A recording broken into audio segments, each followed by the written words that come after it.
Hi, everybody. This is Blaine DeSantis, and I welcome you to another edition of Books and Looks. Yes, it's our weekly voyage of discovery in the wonderful world of books. And today we have got a great book, a five-star book to you.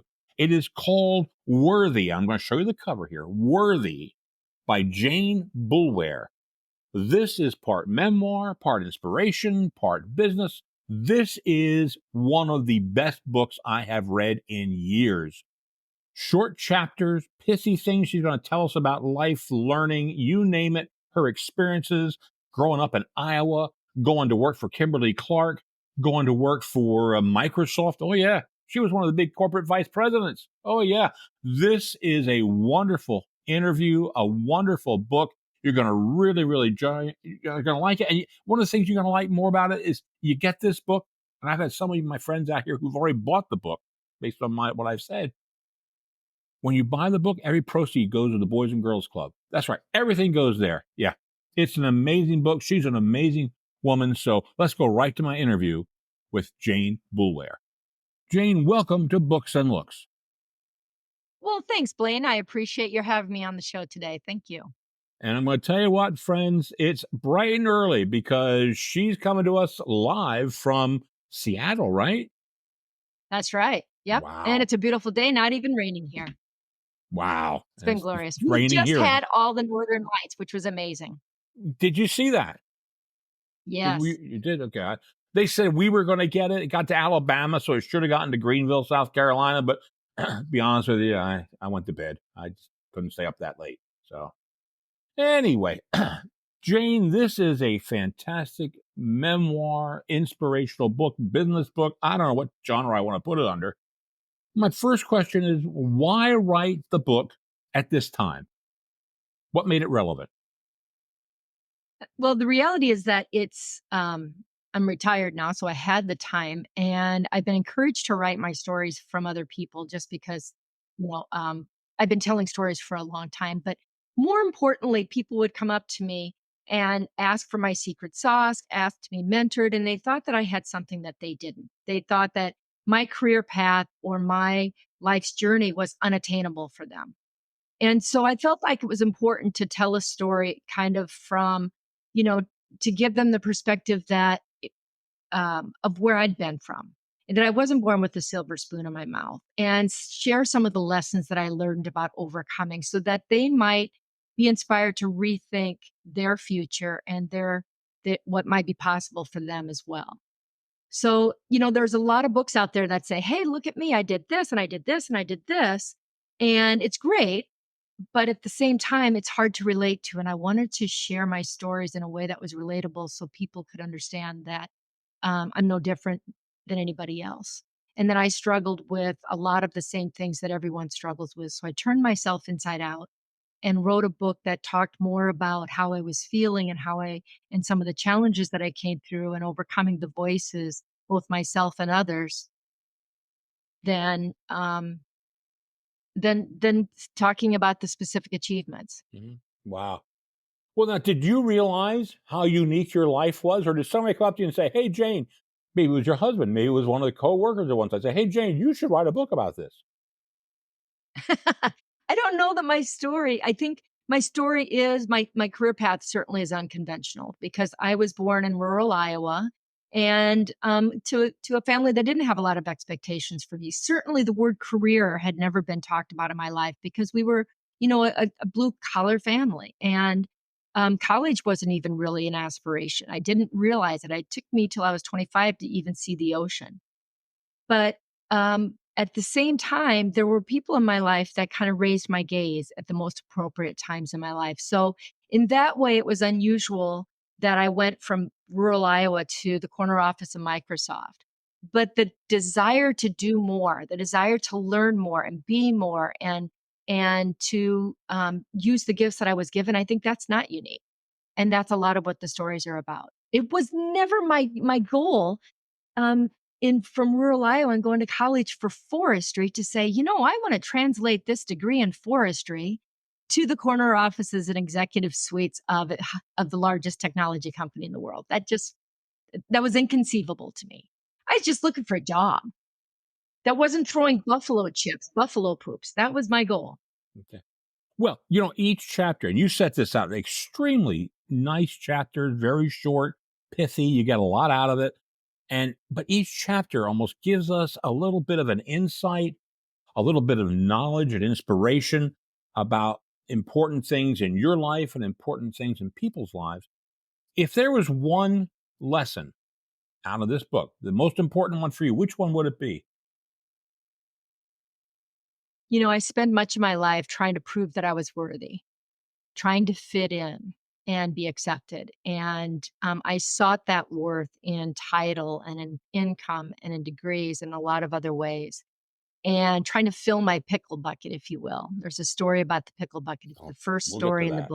Yeah, book. And the last story in the book also talks about the pickle bucket. And what I learned was I was worthy just as I am. I didn't have to earn it. It's an innate thing. Everyone is worthy. And it's not how much you put in your pickle bucket, it's how much you take out and share and help others on their journey. That is what we strive to do. So, accepting myself, my good, my bad, and others so that I could see others and support others, that was probably one of the biggest lessons that I had to learn through my life. And whenever I did that, that was the true definition of success. very good. Well, now, before we start talking about the book, would you be able to share a passage or two with the people out there? Could you read Sure. something to us? How about if I read something from the introduction? That Just sounds right off even the better. bat. It talks Yeah. about kind of where I was from. Um, It talks about let's go back a paragraph. I was penniless and married at 21, had an MBA at 24, first saw the ocean at 25, commuted to South America at 31, and brought two boys, my joy boys, into the world at 35, and was one of the select few Microsoft executives at 40. Along the way to the corner office, I've been hit on, spit on, shot at, yelled at, a zero and a hero. I've been called a bulldog, a bitch, brilliant and inspiring, all on the same day. Dismissed and underestimated by many, often myself, I sought relief through addiction, found support from the least expected, and hope where it mattered most. And I've learned along the journey, I am worthy as I am. I didn't have to earn it or prove it. No one gave it to or took it away from me. I didn't become it. Work didn't come from a Tiffany's box, a graduate degree, a bank statement, or a title. I didn't lose it with failure or get more with success. I am worthy as I am, as are you. Spectacular. That's the intro. Love that intro. Yep. I read that to my wife and we were hooked. We then had to read the whole book out loud. So, yeah, very, very good. Great, great. Thank you. Notice I didn't have to read it because it is my story. It is, yeah. Now, that first Yeah, section of the book is called The Pickle Barrel Years. Tell us about what is the pickle barrel and then a little bit about the town you grew up in. sure. It's called the Pickle Bucket because in my family, I was the fourth kid born in a one-bedroom house. And it wasn't a big house, but we didn't have a lot of space, as you can imagine. It was five kids. We each got a 5-gallon bucket. And that 5-gallon bucket was the receptacle upon which it was our private space. And we put everything of value in that pickle bucket. And it was jammed under the rafters. And mine said Jane, Jane, right across its white belly. And that was my sacred space. I put all my ribbons, I put all the things that were super important in that pickle bucket. And, some kids get photo books or maybe videos of their childhood. My childhood was really represented in that pickle bucket. And I never thought twice about it. I thought every kid had a pickle bucket. And that kind of was the way I was raised. We made the most. We didn't have a lot, but we made the most of what we had. And what we didn't have, we borrowed or we made or we found, right? Um, some of our furniture was found. And some of my furniture still is found. So I grew up in rural Iowa. I was the fourth of five kids, and we started as a family, and as a child, we were expected to support ourselves. And so I started working at a very early age, and I did just about every menial blue collar job you can imagine from the time I was very young, including working in the cornfields and the bean fields, to washing cars, to even, mucking sludge out of, uh, the garages. I did just about everything. But being a part of a rural community, it really, the word community comes across strong. It was a Catholic community. We all knew one another. We all went to church together. We all kind of knew one another, did a lot of the same things, ate a lot of the same foods. And so part of that was very nurturing and very wonderful, but it was also that not much more than that was expected of the folks, of me certainly, than to be raised in that community, stay in that community, and continue in that community. Um, and that really was not something that I felt was for me. Not to take anything away from the community or take anything away from the folks who were fantastic people, and it was a great place to be from. But from an early age, I knew that it was not me. And my mom always said, Jane, you never did listen. You just walked to the beat of your own drum. And Mhm. so from an early age, I kind of pushed the boundaries. Okay. Well, now you talk about your mother. Interesting name, Madonna Bernardet. Tell us a little Madonna bit about Bernardet, that's a power name, isn't that it? is, and I want to hear about how she managed this out, and I want to hear the rag story. I love the rag story about the different types of rags and towels. Could you tell us a little bit about your mom and her household? I can. Madonna Bernardet was an incredible woman. By the time she was 25 years old, she had 4 kids with another on the way. And so, from an early age, I mean, she was just like she was all about kids and a marriage. And the thing of it is, you cannot keep 5 kids born in 6 years under control. It's not really possible. So the thing she could control was her house and keeping her house immaculate and making sure that us kids likewise were, very clean and well kept and so on. And part of that was that, you know, you inherit different things through the years, right? And one of the things she inherited from her family, she was one of 10 kids, is how to maintain a household and how to keep things clean. And part of that was I tell a story about rags, and she had good rags, everyday rags, scrubbing rags, all window rags. Oh my gosh, wall rags, good rags, bad rags. And in literally every pile, there were piles in the cabinets of the different types of rags. And woe be you if you used a good rag for a bad rag job, because she knew it. She could see it from the other room. I swear she could see it from the other room. And she would say, "You're not using that rag to do that. Come on." Like, I raised you better than that, as if that was an indicator of how well you were raised. So that was really, the story about the regs was really a story that reflects how hard we were to maintain our little section of the world, and how important it is to have a section of the world that you're proud of, that you take care of. And that in doing that, what someone else may not value is of value to you, and you have to respect and honor that. And that was my mom in taking care of the house and maintaining it. And she didn't have a lot, but by gosh, the good rags she had, she kept for special purposes. And that was part of how I was raised, is you take care of what you have, and there is no such thing as something that's useless. Yep. Very true. Very true. Well, now we go to your father, who's a different breed of cat altogether. Your dad's completely different. We'll hear a little bit about him, but I also want to hear about his us and them philosophy, because you went from an us to a them, if I'm I not did. mistaken. Yeah, tell us a little bit about your dad. It felt that way. So my dad had, just like my mom's, 5 kids within 5 years, 6 years of being married, right? And never went to college. Certainly, was very resourceful, very intelligent, could make something out of nothing. And he did. He worked really, really hard to raise the 5 kids and to keep us fed and so on.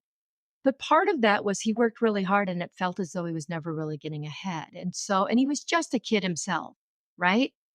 And so part of the challenge that he had was in recognizing how hard he was working and how difficult it was for him to get ahead or even make ends meet, and see other people who appeared to have such an easier time, usually people wearing suits or dressed nicely or wearing a tie.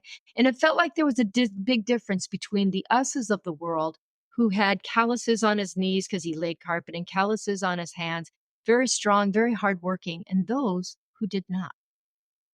We didn't really know those who did not, but it was clear that there was a difference between them and us.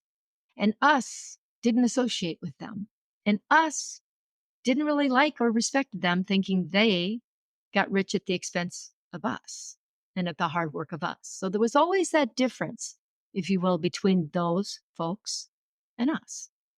And when I went to college, and certainly when I went on beyond college, it was clear that I had become an us. And truthfully, Blaine, throughout my entire life, I struggled a little bit with straddling the reality of knowing where my roots are, where my heart is, and where my people and community is, and those who I had for years been associated with or identified as them. And so it was an us versus them thing. And I talk about that quite a bit in the book, and how ultimately I had to realize there's no such thing. There's no such thing. But it did alienate my dad and I for a while, for quite a while, for years, decades. And I'm jumping around, but I want to talk about your dad just one more minute, because you say he didn't seem to be getting ahead, but when you needed money for a house and when your brother needed money for a house, guess what? Dad was the bank. He had the money. Tell me just a little bit about that. Tell me a little bit. Well, literally, like, dad didn't really give us money. Um, in one of the stories I don't think I put in the book is, I had a car. I bought a car for I think $500 or $250 when I was in college. But I didn't have much money in college. My husband to be went to a different school, and I wanted to see him one weekend, and I didn't have the $20 to put gas in the car. So I hitchhiked, and I hitchhiked through my hometown, and it never occurred to me to stop and ask my dad for $20 to put gas in my car. Never occurred to me to stop and ask him for money. Instead, I just hitchhiked through. Um, so so so that was the story of dad. But when I needed money later, I graduated from grad school, and my husband and I were getting a very modest house. And I told my brother that, and he said, "Well, did you talk to dad?" And I said, "No. Why would I talk to dad?" And he said, "Well, he lent us money for our house." And I said, "What?" And my head just turned around like 3 times. It just was like, that's not possible. And sure enough, I called my dad and I said, "Hey, we're thinking about buying a house. And Jeff said you lent him some money, or you gave him some money for the house." And he says, "You mean lent it?" And I said, "Oh, yeah, yeah, yeah, yeah, yeah, yeah." And so sure enough, he came up and looked at our house, saw it worthy. And from under the front seat of his work van that he had driven from Iowa to Wisconsin, he pulled out just literally a coffee can full of moldy money, 20s, 50s, hundreds, and peeled them off and gave us the money for the house and also very clear, 10% interest, here's the payment schedules, the whole thing. But it just blew my mind that he would have a coffee can full of money at all. And so all my brothers and sisters laugh that if, when the time comes that my dad passes away, we're digging up the backyard, man. We're just digging that bad boy up to see if there's any more coffee cans in the backyard. No, that's a great story. That really is a good story about your dad there. That's good. One of the Yeah, chapters we've since talked. I shared the book with him, and we've since had some really great conversations. one of the chapters that I liked a lot is called The Fields. I love The Fields because you talk about learning, companionship, and teamwork.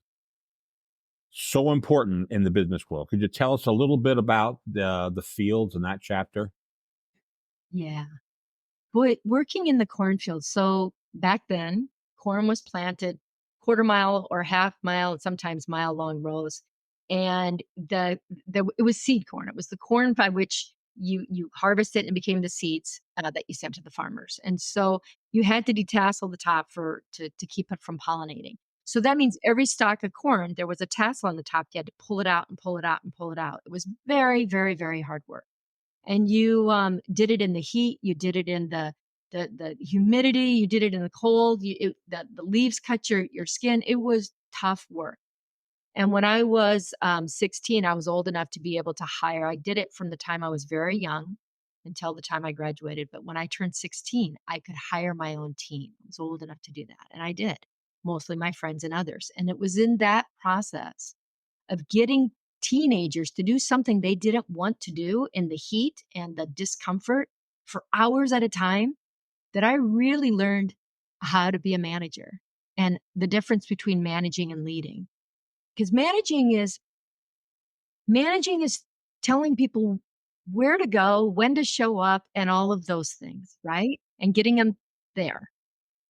Leading is getting them to do what you need to do and getting them to return every day to do something very, very difficult and to do it well and to do it on behalf of others. And that was where I learned the difference between managing and leading and how to motivate and inspire people and how it's not the same person to person. Um, so I learned so much in the cornfields beyond how to detasseling corn. It was probably the most physically difficult and demanding job I had, but it was also the one from which I learned probably more than anything. Any job at Microsoft, any job overseas, it was an incredible learning experience that I didn't know or expect. And you learned it at a young age. That's the other thing. You weren't 25. You were what? In your teens, maybe when you're doing that. Yeah, I Yeah. was So, 16. Well, I learned honestly, I started detasseling corn from the time I was 8 or 9 years old, very young. And I boarded a bus at 5 a.m. When I was too young to be able to hire my own team. So, like I said, when I was 16, you were officially old enough to contract acres and get your own crew. mhm, yeah. Now, you went to college. From what I gather, your parents didn't pay for college. So, couple things. When did you go to college? Because where your degrees, and you had like forestry and all sorts of stuff, and then you started selling carpet out of the back of your car. Tell us all about I college. did. Oh my gosh, that's a long question, but a gnarly old nun pulls me aside from school one day and says, from class, and says, "Hey, what are you doing after class?" And this was a nun that was like 4 foot nothing, I swear to God. And she commanded such respect. She was just one of those forces of nature that when she said something, you believed it and you acted on it. And she said, "Jane, you need to go to college." And I'm like, "Okay, well, I need to go to college, but I don't know what." And she helped me understand based on, my interests and what I wanted to do that I should go to school for forestry at Iowa State University and helped me get a $320 scholarship to earn my way, which doesn't sound like a lot of money. And it wasn't even back then, but it was proof that someone believed that Jane Jane Boulware could go to college. And so I went to school for forestry at Iowa State University. And if you've been to Iowa, you know it's not known for trees, it's known for corn. I think there's more corn raised in Carroll or in Iowa than any other place in the world. So yeah, I went for forestry. So whenever anybody just if you're out there and your kids or you are trying to figure out what do I do with my life? What degree should I get? And you're angsting over that, don't worry about it. Just do what's the next logical thing. I got a degree in forestry and then I translated that into a master's of business in industrial forestry, and that translated into marketing. And that's how the ball rolled for me. Right. So I went to Iowa State in forestry, s- two left, two left turns from my hometown, 65 miles away. And it was Blaine, it was a world away from what I knew. I'd never imagined a world that existed. And this was at Iowa State. It opened my eyes to people and experiences. And I'd never used the word career.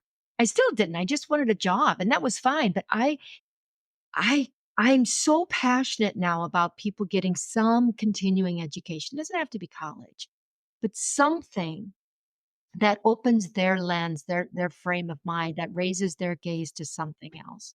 Mhm. Well, I think that's wonderful, and that you got all those. And tell us a little about selling the carpet. Tell us a little about selling Oh, carpet out of the car. There we go. oh, geez.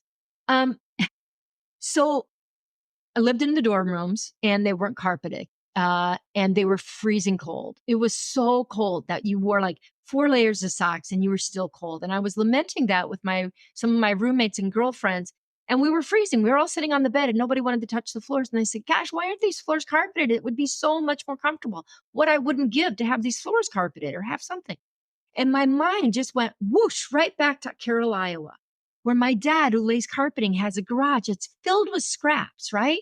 Because at the end of a big job, he'd come home, he'd put the scraps in the garage, and then when he had enough, he'd take them to the dump.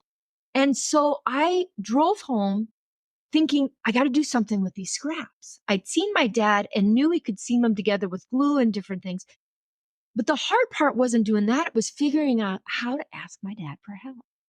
Because in my family, you could do something without asking. You could, um, you didn't ask for help. It just wasn't done.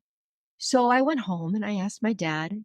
I told him my idea. Gosh, could I use those scraps? Could I put them together? In the process of doing that, he said yes. And we used those scraps of carpeting to piece together the pieces of our lives that had never fit.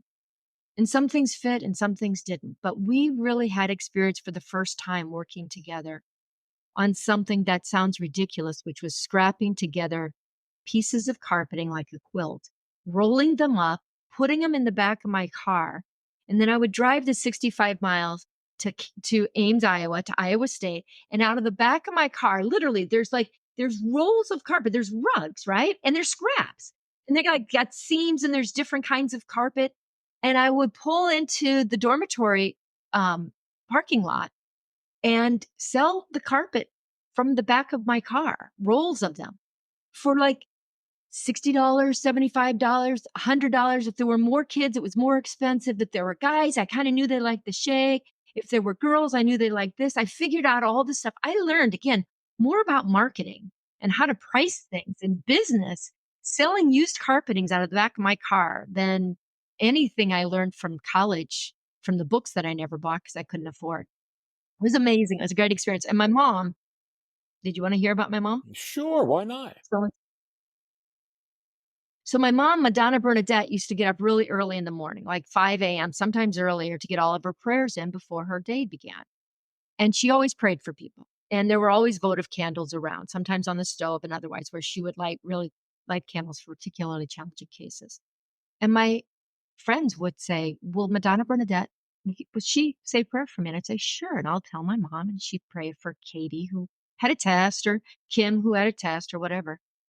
And people started hearing about this and they kept asking, and it was getting to be out of control. So I finally said, geez, I have no money to pay for tuition. They have no prayers. So I started to charge them for the prayers, only if I didn't know them. If they were friends, they were free. And I charged kids for my mom's prayers, but I always called my mom and she always prayed for them. And I can't guarantee it, but what I was told is that with Madonna Bernadette's prayers, essays got written better and tests always performed better. So who am I to say? Yeah. But you know, I Divine intervention. gave them that boost in confidence that she had said a prayer for them, and that's all they needed. I think so. That's I think great. so. Now you go up to Kimberly-Clark. That's your first big job. That's somewhere up in the middle of Wisconsin. I don't know where. But what was your first It's up by job Green there? Bay. Up by Green Bay? Okay. What's your first job up there? I was a marketing assistant. First, I was in sales for 6 months. Then I was a marketing assistant, and I came up through the ranks. And I got the opportunity to work with amazing people like Dudley Lehman and Patty Cockrum and other people. And I did the traditional things that at the time brand marketers did. And I worked on some incredible brands like Huggies. And I got to launch pull-ups, and I got to write the business plan for Good Nights. And and launched those, and just had an amazing experience on how to build a business and how to compete against the big dogs in the industry, Procter and Gamble, who were, the titans of consumer packaged goods. And here we were just, in this little frozen tundra in Neenah, Wisconsin. Just phenomenal experience, phenomenal people, great, just awesome. Now, however, Tough, yeah, but tough. then we have a Ken. We got Ken in your life. Ken's not a nice guy. Do you see our Kens were they more prevalent then than they are now? And are Kens all men, or are there now women taking that Ken role? Well, there can definitely be women Kens. So I like literally the first week that I worked there, I came across a man. His name was Kent, and he was thought really highly of himself and wanted me to know that I wasn't nearly as good as him, and that he had a better degree, he had better experience, he had pedigree and probably was better looking than me. And at that time I was nervous. I was this little kid from rural Iowa. I'd never had a professional job and I was struggling with my own worthiness. And so it was really hard to be around someone like that because he was about not just lifting himself up, but tearing me down. And I really struggled with how to deal with the Kents of the world. And Kents are anybody that really, like I said, tear you down, do whatever they can to make you less than, to make them feel more than. So it's not about them doing better. It's not about them competing more, which I can live with. If you're smarter, better, faster than me, that inspires me. Like, let's bring it on. Let's figure out how to do better and all those things.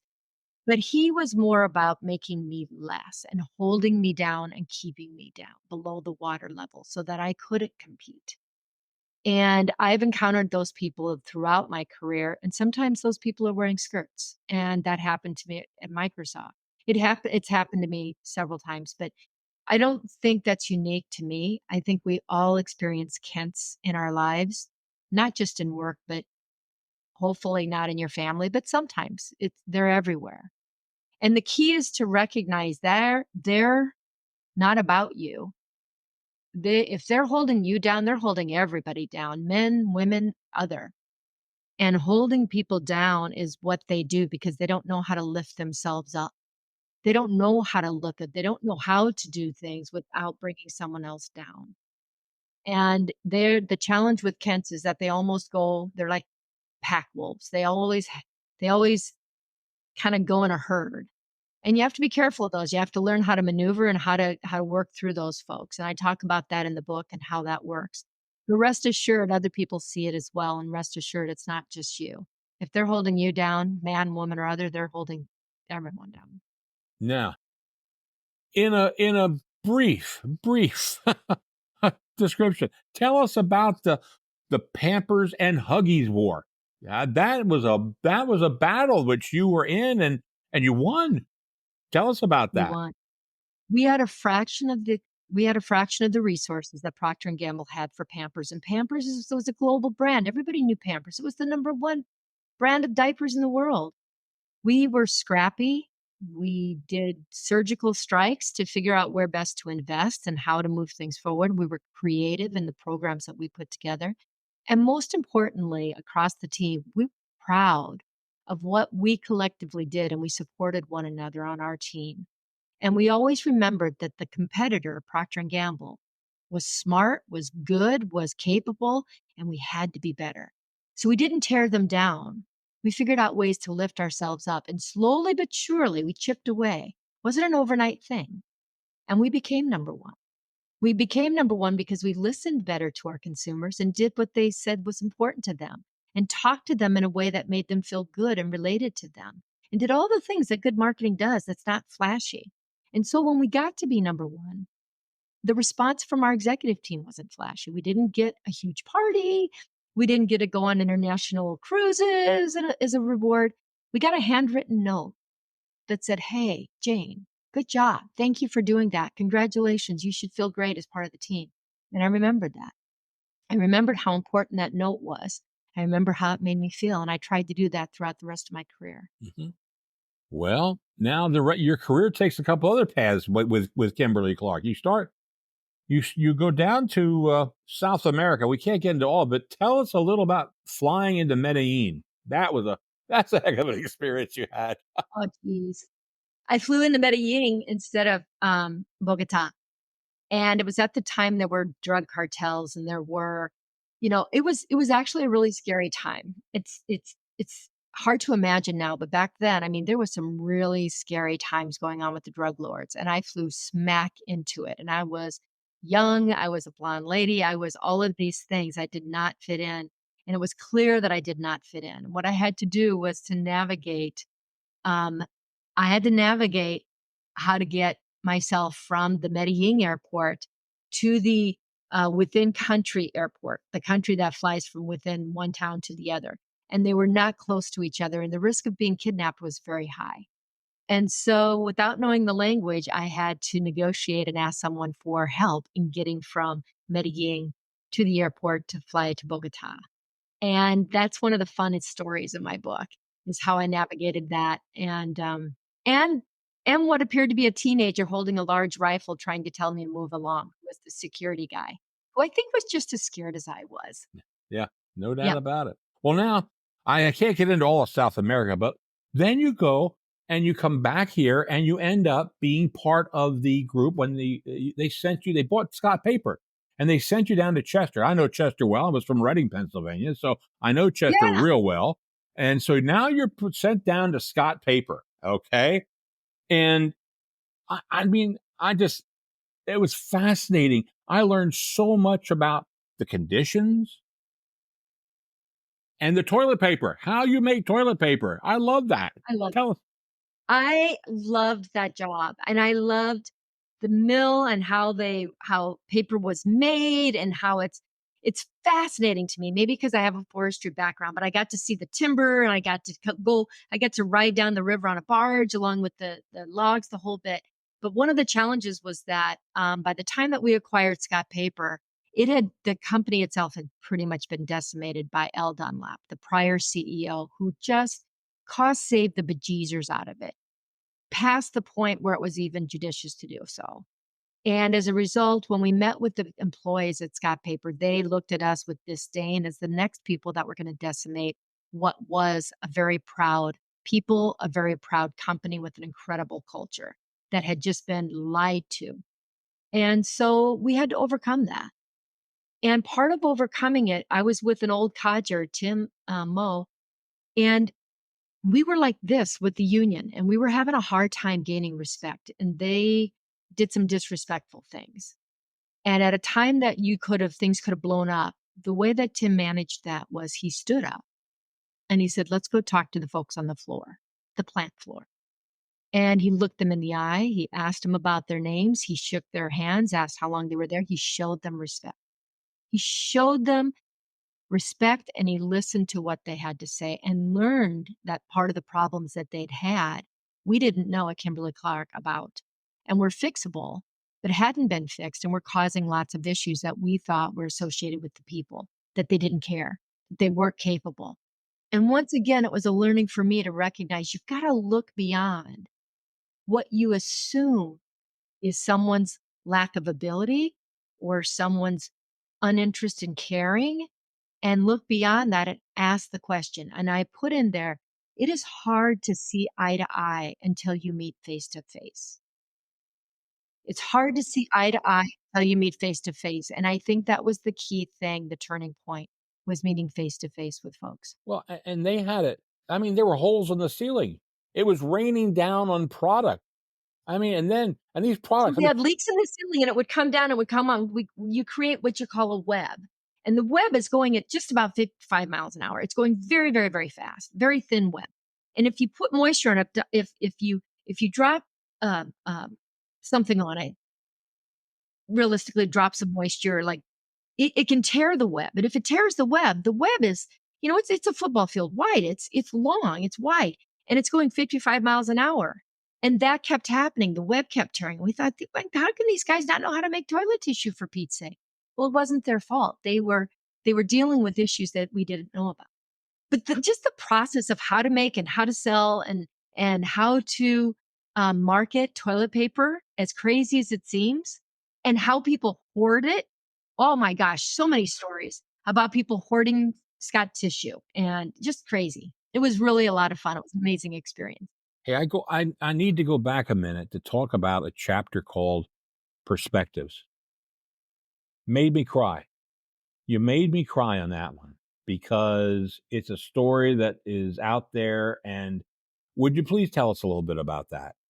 Yeah, as an executive at Microsoft, or as an executive at Kimberly-Clark, we were right near um, Green Bay and the Green Bay Packers in Lambeau Field, and we had a box seat in Lambeau Field. And I was working with the Boys and Girls Club at that point and thought, wow, I had access to the box. And I asked the CEO if I could bring kids from the Boys and Girls Club to use the box for one of the Packer games. And he said, yeah, sure, you can do that.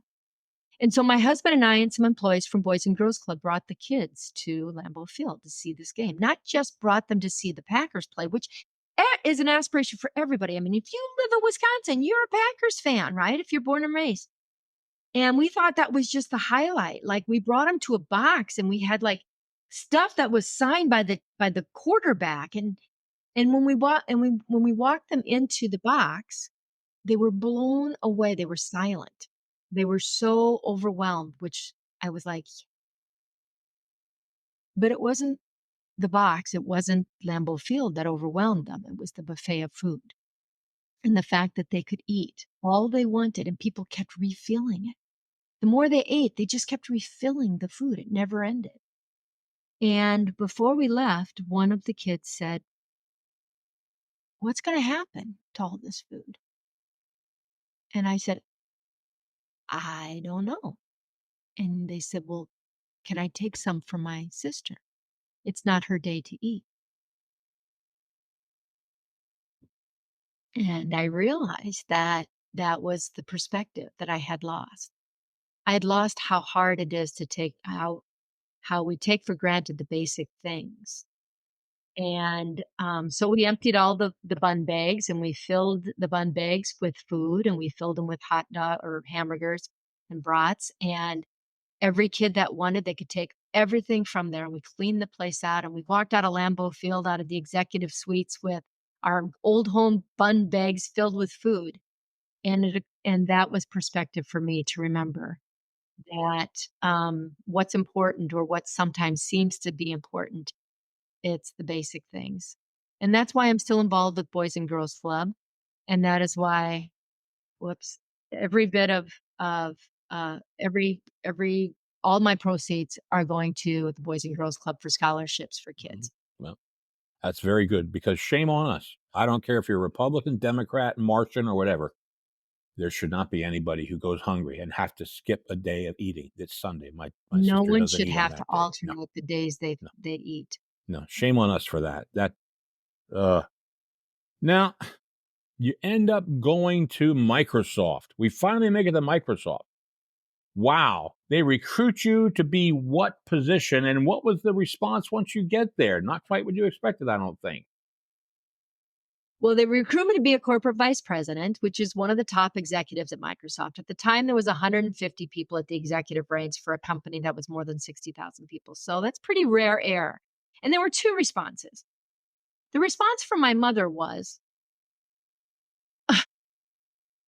"You know, Jane, if you worked at the post office, you'd get a uniform, you'd get President's Day off, you like to walk, you like dogs, and it's reliable, you wouldn't have to travel. Like, I've been trying to tell you this through the years. If you would just listen to me." That was the response from my mom, who never till the day never owned a computer, never owned a cell phone. The response from the executives at Microsoft was about as welcoming, was about as accepting.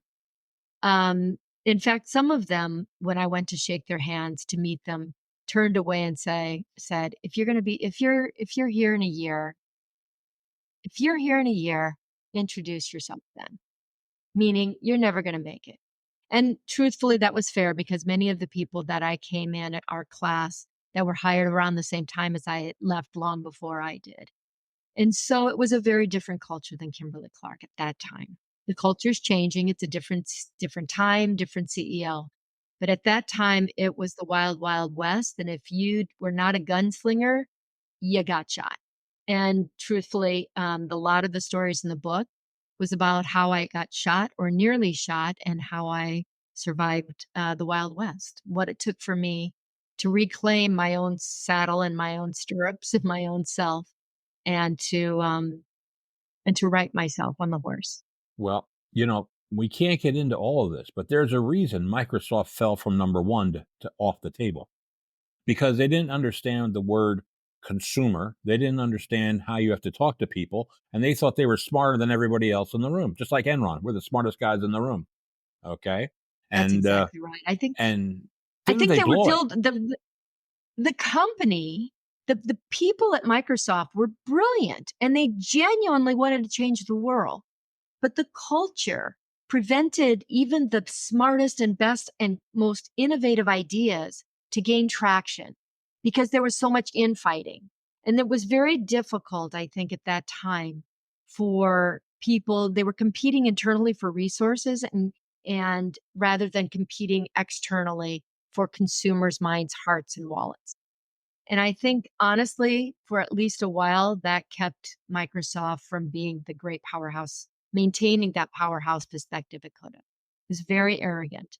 Well, one of the things you talk about is when you got there, didn't I think you mentioned in the book there were 5 different messaging or message services? There was Outlook, and what were the 5? I forget. What were they?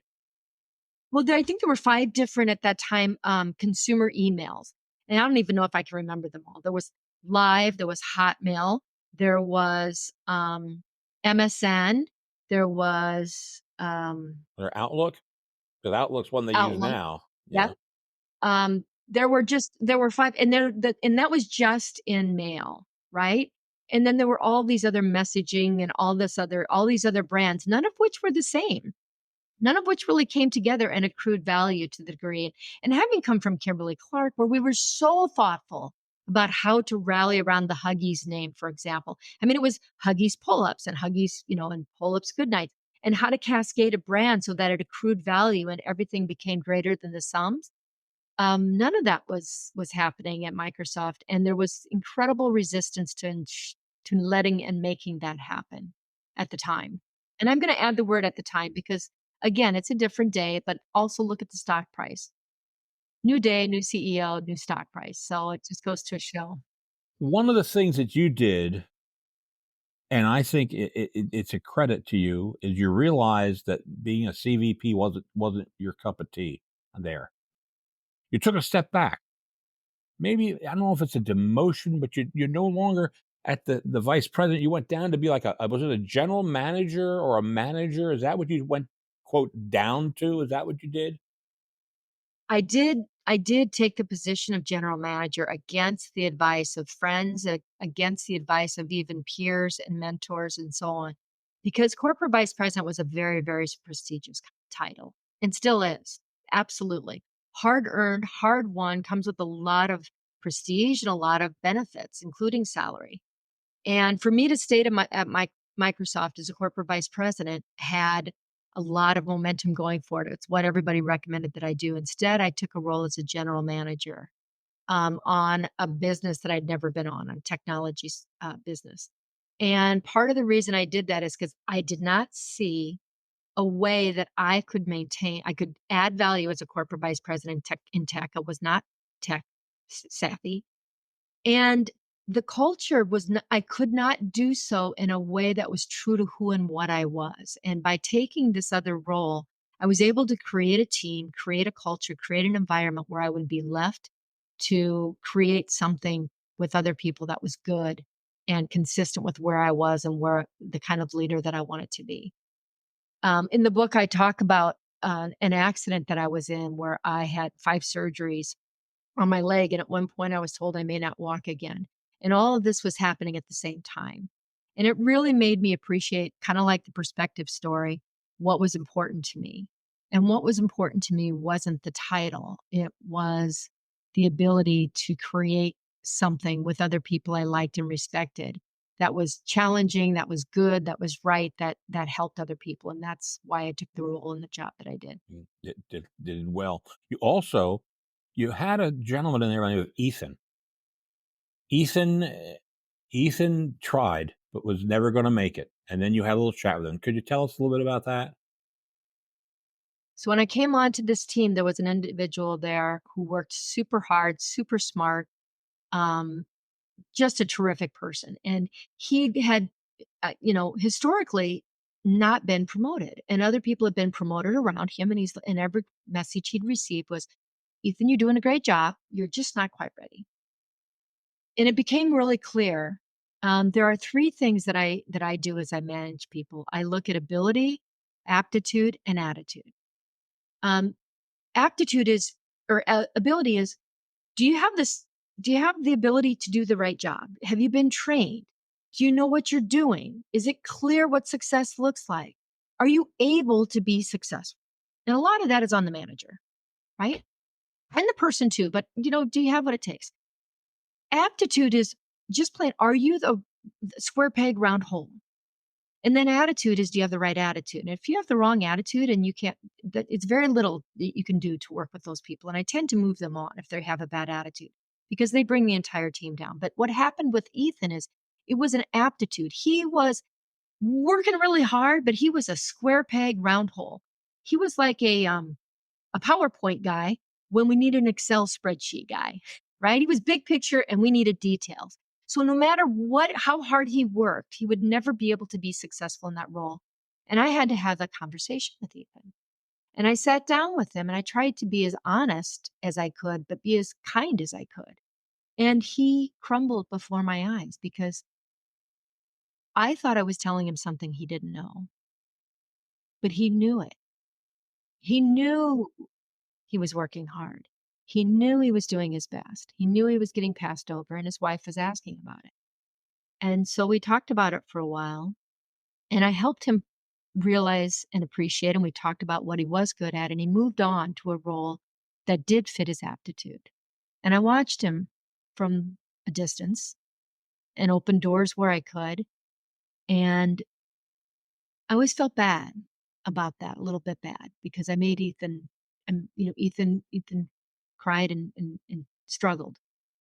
But when he got in that job that was aligned to his aptitude and all that passion, all that hard work, all that was good about him was applied to something where he could excel. He took off and he was amazing. And when I saw him a couple of years later, he literally lifted me off the ground in a bear hug and thanked me for redirecting him. And and that in turn made me cry. Yeah, And it's a that great just I story. think that's what managers have to do. You avoid conflicts. You avoid, the tough things. But in doing the tough things, even in my own life, in doing the things that I didn't think I couldn't imagine, I began to imagine myself differently. And in doing the things that I couldn't imagine myself doing, like taking on some of these tough situations, I began to imagine myself as someone who was opening doors for people in a way that could be successful. And I think sometimes when we're not successful in a job, we think that we're not successful. It's not true. It's not true. Everybody's good at something. And if you're failing in a job and you have the uh, ability and you have the right attitude, maybe you are not in the right job and find the right job. Yep. There you go. Hey, I got it. We've been going almost an hour, but I have to talk to you. There are three more people that are very important in your life. We got Scott and the kids. Tell me a little bit about Scott. He's a great guy.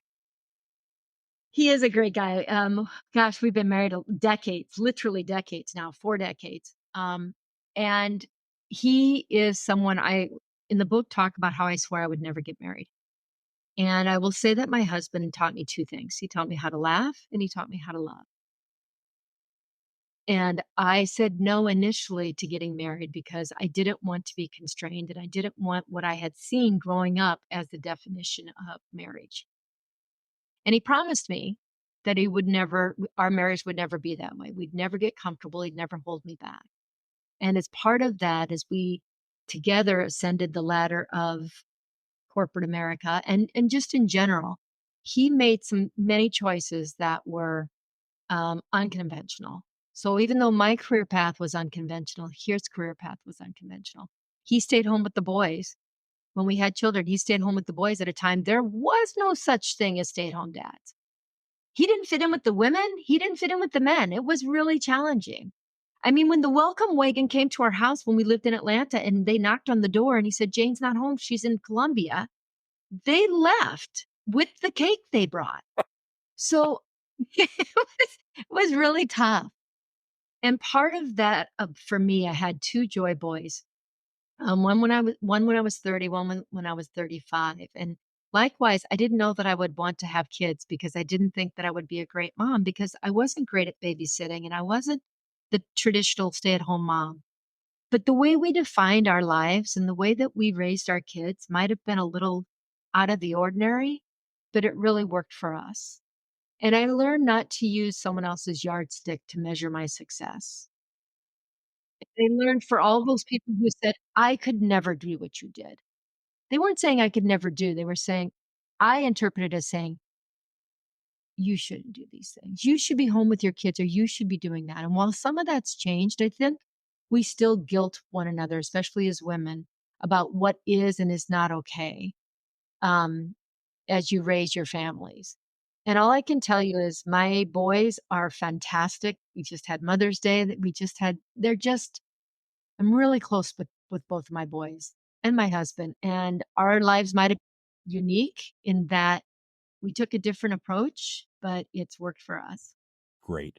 So Well, women, now I don't gotta. let others, tell you what to do. I know. Go ahead. I've gotta. What? We're at an hour. What's next, though? What's next in your life? What's next in your life? What's coming up? Another book? Going to go on a lecture tour? Well, first of all, if anybody wants me to speak, I would love to speak for organizations. Anything that you can pay goes directly to the Boys and Girls Club. I'm donating everything to the Boys and Girls Clubs so that we can provide scholarships for other kids to have opportunities so they can get to the corner office and influence the decisions and choices being made. I'm also looking at making another book and would appreciate, and this is my call to action, always a call to action. Buy the book. All the proceeds go to Boys and Girls Club. I hope you enjoy it, and I hope that you tell other people about it. It's a grassroots effort, and it will help make a difference in the lives of others. So my hope is you'll do that, and my hope is there is, in fact, another book within me, and I'm noodling that right now and thinking that through. And in the meantime, I'm doing that. I'm working with the Gottman Institute, another great organization, John Gottman and his group, and the Boys and Girls Club. So thank you for asking, Blaine. And thank you for having me. This has been amazing. I'm glad you were on. Okay, so happy to have you. Well, that was probably our longest interview we've had on Book Looks Friends. And I'll tell you what, she is one heck of a woman, one interesting lady, one great book. I really hope you go out and get this book because it'll make a difference in all of our lives, no matter how old you are or how young you or your kids are. There's something for everybody in this book.